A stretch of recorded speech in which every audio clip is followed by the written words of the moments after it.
Tidak terasa 2021 akan segera berakhir dan saya ingin membuat lembaran-lembaran baru di tahun 2022 dengan resolusi-resolusi yang baru. Kemudian saya ketik di internet bagaimana sih cara membuat resolusi dan saya tonton semua videonya, kemudian juga saya baca artikelnya dan malahan saya ketemu dengan satu artikel yang menyebutkan bahwa 80% orang yang membuat resolusi itu akan gagal. Artikel yang saya baca tadi, studinya itu dilakukan di Amerika. Kemudian teman-teman juga bisa membacanya. Nanti saya cantumkan link artikelnya di bawah di kolom deskripsi. Jadi pertanyaannya itu sekarang, apa sih pentingnya resolusi itu bagi kita?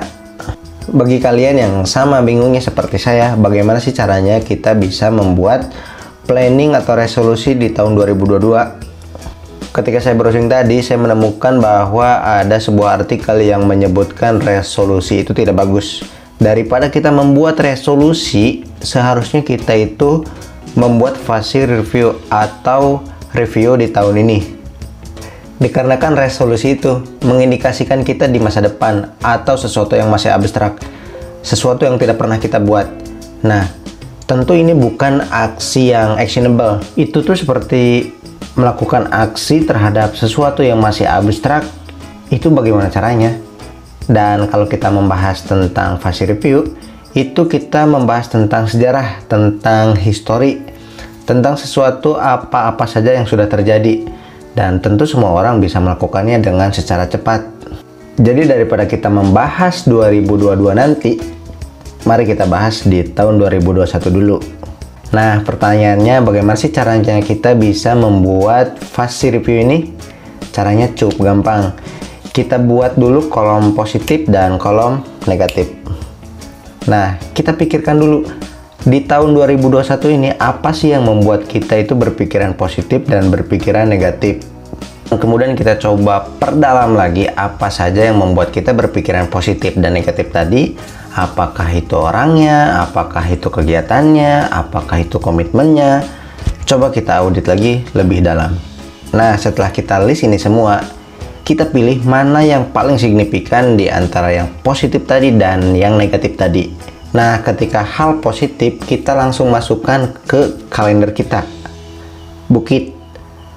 Kalau itu orang, kita langsung kontak dia, kita japri, kita WA. Kita akan ketemu tanggal sekian di jam sekian, langsung kontak. Kalau itu acara, kita langsung bukit, kemudian kita langsung DP kalau perlu, karena itu adalah sesuatu yang krusial yang membuat kita lebih maju. Kemudian untuk yang negatif, kita harus bawa ke note to do list kita, ke hal-hal apa saja yang harus kita tidak lakukan.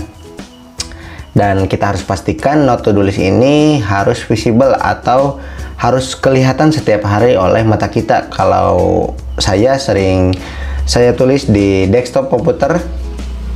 Nah, kenapa ini harus kelihatan setiap hari oleh mata kita? Supaya secara sadar kita itu menghindari orang-orang atau kegiatan-kegiatan yang membuat pikiran kita negatif. Supaya yang kita rasakan di tahun 2021 ini, di tahun 2022 nanti kita tidak rasakan kembali pikiran-pikiran yang negatif tadi itu ya.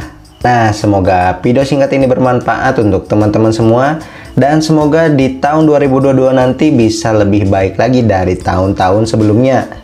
Dan seperti biasa, kalau teman-teman suka konten seperti ini, jangan lupa klik like dan share ke teman-teman kalian semua, dan jangan lupa klik subscribe supaya teman-teman tidak ketinggalan konten-konten saya yang selanjutnya. Oke, terima kasih. Bye.